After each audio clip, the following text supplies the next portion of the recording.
ఇవ్వకుండా foreign wallets ద్వారా settlement చేస్తుండేవాడు. ఈ మొత్తంలో రవి సుమారు 20 కోట్ల వరకు సంపాదించినట్లు రిపోర్ట్స్ చెప్తున్నాయి. ఈ టైంలో డొమైన్ నెట్వర్క్ 50 నుంచి 110కి పెరిగింది. ఇంకా 21,000 సినిమాలు బ్యాకప్ చేసుకున్నాడు. 5 మిలియన్ యూజర్ డేటా ఉన్నాయి. 3 కోట్ల విలువ గల అకౌంట్స్ ఇండియాలో ట్రేస్ అయ్యాయి. దాంతోపాటు మెజారిటీ సర్వర్స్ యూరోప్లో ఉన్నాయని తెలిసింది. అంటే ఇది ఒక ఫుల్ ఫ్లెడ్జ్డ్ మల్టీనేషనల్ పైరసీ కంపెనీలు అన్నట్టు. అయినా ఎంత అడ్వాన్స్ టెక్నాలజీ యూజ్ చేస్తున్న క్రిమినల్ అసలు ఎలా దొరికిపోయాడు? ఇదైతే ఒక థ్రిల్లర్ మూవీకి ఏమాత్రం తీసుకోదు. పాములు పట్టేవాడు పాము కాటుకే పోయాడంటారు కదా, ఇక్కడ కూడా అదే జరిగింది.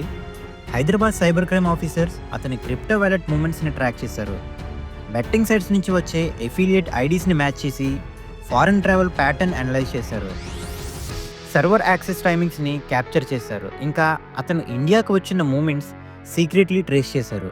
చివరికి కోకట్పల్లిలో ఉన్న అతని ఫ్లాట్లో రాత్రికి రాత్రే రైడ్ చేసి పట్టుకున్నారు. అంతా ఒక ఫాస్ట్ పేస్డ్ యాక్షన్ థ్రిల్లర్ అన్నట్లు. ల్యాప్టాప్లు, హార్డ్ డిస్క్,